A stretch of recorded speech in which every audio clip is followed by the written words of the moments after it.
Hello everyone, welcome to another free Patreon content, and this time it's another shader which will give you a sci-fi panel effect. And I haven't really renamed this, so let me just do that. Sci-fi panels. Okay, so this is what it looks like, and we're going to go over the parameters. So again, mapping: one is UV, two is object, and then we have these random seed value, which you can use to, of course, randomize the pattern that you're seeing in the displacement. We have the cells. So basically, these are like the square cells that are in the texture, and those cells contains the details. So, for example, if we use 10 cells, you can see a bit of a squarish part in those the squarish part. There we go. So inside those little squares or cells is the detail. And if we increase this, we also increase the amount of detail inside inside the cells, and making it lower, of course, reduces the amount of detail. And we have the variance. So basically, this kind of mixes out the detail and breaks it apart. So something like 5. Oops, or 2 should work. And let's just bring this back to 3, something like that. Or maybe just 5, just to let you see the effect. Okay, so you can see there the effect of the detail without variance. So 0 without variance, and if we reduce randomness to 0, you can see the detail is actually just this repeating pattern of squares or rectangles. And when we increase the randomness, then the details actually generate or show up. So 0 randomness and full randomness at 1. Okay, so let's just introduce some variance to that. I think variance is 0, and then so something like 0.2 or 1.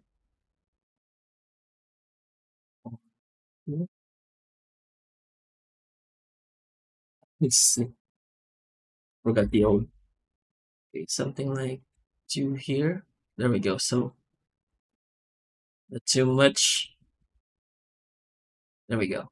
And then we have the depth. So the depth is basically a universal control for the height of the detail. And this is apart from the displacement. The displacement scale is, of course, the ultimate control for the height. But apart from that, you can also use the depth for controlling the height of the displacement relative to the displacement scale. And we have the minimum and the maximum, and this also pertains to the depth value. You can increase it. Let me just reduce the levels so we can see the effect much faster. Okay, so for example, depth is something like 0.4, and we increase the minimum. So the minimum is basically the lowest part of the displacement. You can see it rising up, so this part here. And if we increase the minimum, you increase its height. And the maximum is the highest this part of the displacement. So this part's here. And when we bring it down, we can bring it down by reducing the maximum value. Okay. So displacement mid-level, and this is a part of the displacement node. Displacement mid-level, displacement scale, and the normal. Normal being if you want to put an additional effect here for the displacement. Okay, so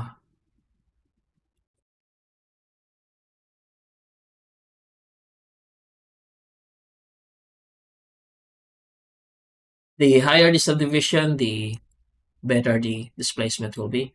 And you can use displacement or bump will just show you mostly the colors and some sharp lines, but um, you can still make use of this for some faraway renders. But I think this shader this time works better with full displacement. But with full displacement, you need to have increased division, but it's okay. For faraway objects, you can just use lower subdivision, something like 6, and they won't see the distortion in the other some parts of the mesh because of the there's really no color information here for the depth, so it's kind of rugged. But the more you increase the subdivision, the less the less jagged it will be. Okay, 7.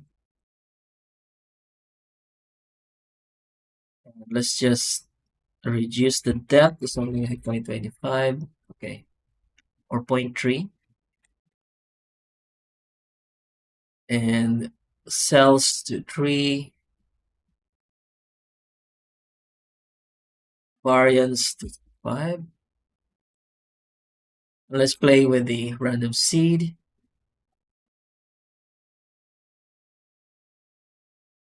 Variance to 2. There we go. And so some of these shapes are really looks um, convincing. And the details, something like 15.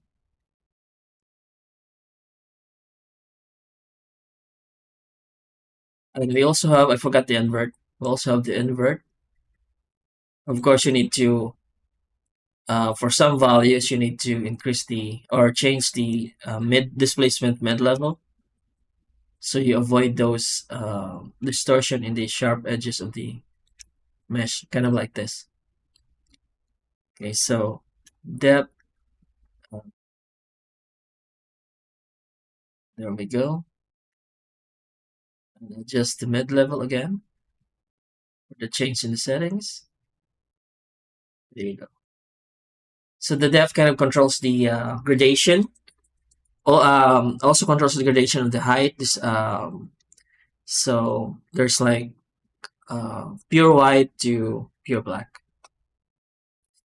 and in between is the other height, other randomized height based on the color.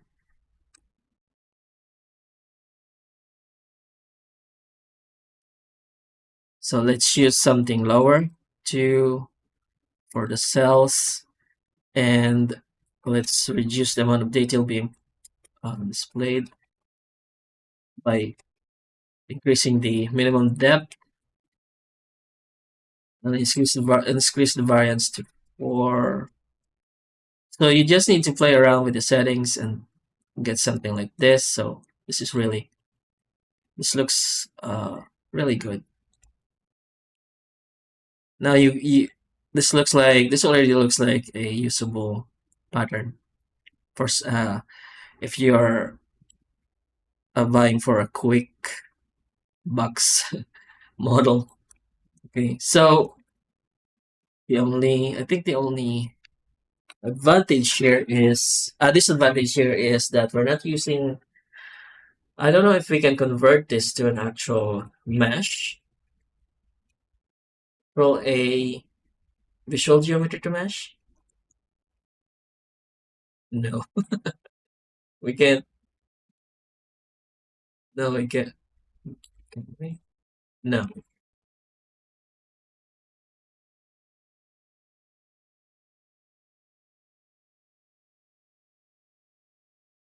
So that's the only disadvantage about this. We're not using the actual subdivision of the actual subdivision displacement modifier. I mean, yeah, subdivision modifier displace. So there's nothing here. So that's the only disadvantage here. You can't really turn this into a You can apply it into a real mesh. However, you can bake it. You can bake this detail.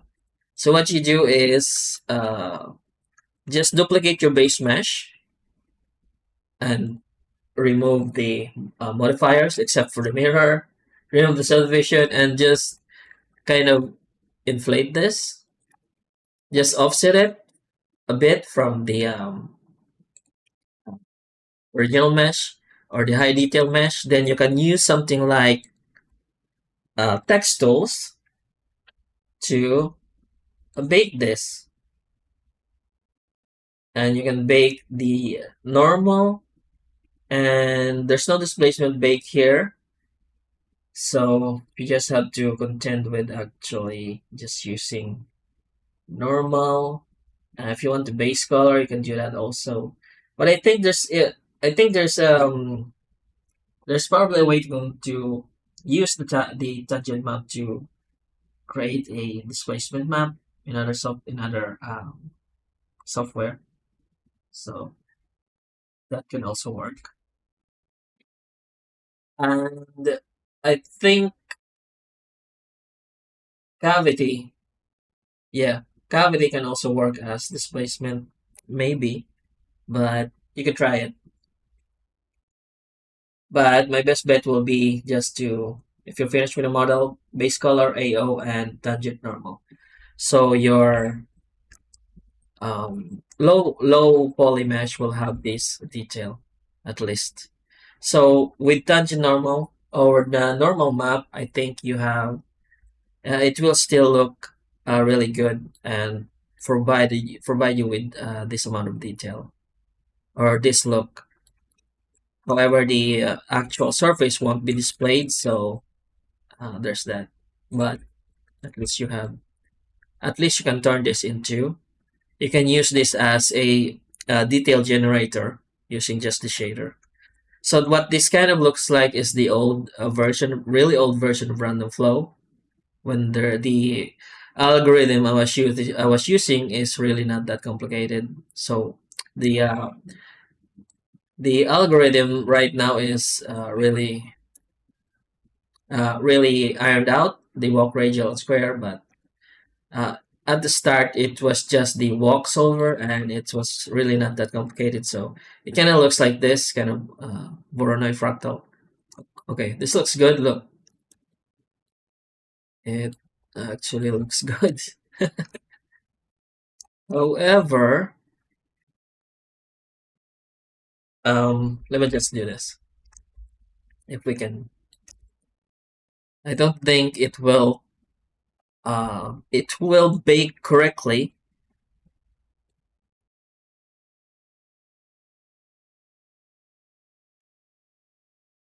with normal maps unless you should use, if you want to bake this as a normal detail, you should use bevel on the normal and just kind of bevel the sides,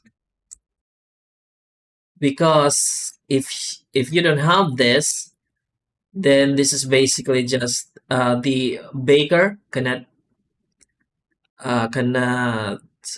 discern the detail from this, because this is actually pointing straight up without any angle. So it's kind of like this in the let me show you this using inset. So it's kind of like this, straight out extrusion. There you go.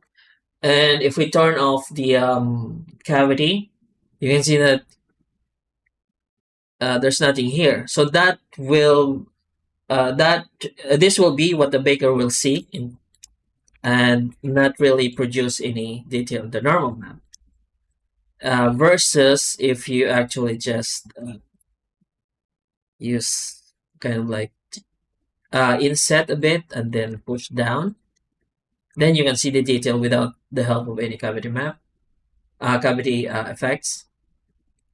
And that is the same for the bevel shader. So the bevel is kind of like the bevel modifier. So generate bevel and reduce the amount with that. So here, if we turn off cavity, you can see that the we can see the detail versus without the bevel and with the bevel. So if you want to convert this into a normal map or bake this into a normal map, you should use the bevel shader node, plug it to the normal, and you can see that the edges are actually, the sharp edges are actually beveled. Then depending on the radius that you're using, it will also be the same thickness it will be in the normal map. Okay, so I probably, the base blend file that you will download will probably have the bevel attached as a base example. Okay, so yeah, that looks really legit. The only disadvantage, of course, is the edge here. There's no information for that, and there's really no way to kind of create like an inset type gradation for the displacement. So we just have to deal with that. But I think it's really cool.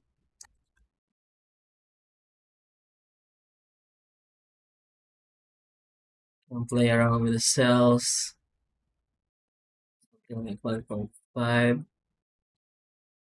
Details 5. So, and of course, you need to just play around with the, after setting some parameters, you just need to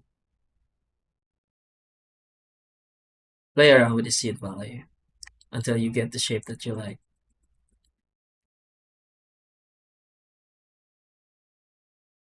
So much like random flow, this is purely random. I think this is good. Okay. So there's no, I haven't put in the randomizer for per object, random per object. I think I need to put a switch on that. So per object randomizer. So if you duplicate or create another object, it will be different. So I will create another switch on this for the blend file download that will let you switch between a randomizer or not randomizing the pattern for each unique object. Okay. So that is it, and it's pretty simple. Once you download the file and see the node setup, you will be surprised. It's like something like 8 or 10 nodes.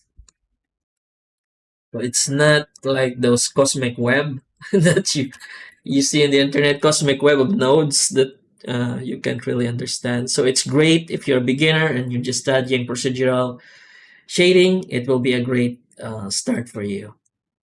So how did I make this? I'll make this. So I already have an experience using Voronoi for the circuitry pattern. So I just took that, and then it's mostly trial and error from there. So just connecting and disconnecting nodes to see what shows up, and here it is. Okay, so this is it. You just have to become a free member in my Patreon. You can decide to become a Patreon. So my thanks if you do that, and like, comment, and share. Also, as for this video in YouTube, subscribe, like, comment, and share also. And yeah, thank you for watching. If you have any questions, use the comment section below or the links in the description. And I hope you have a nice day.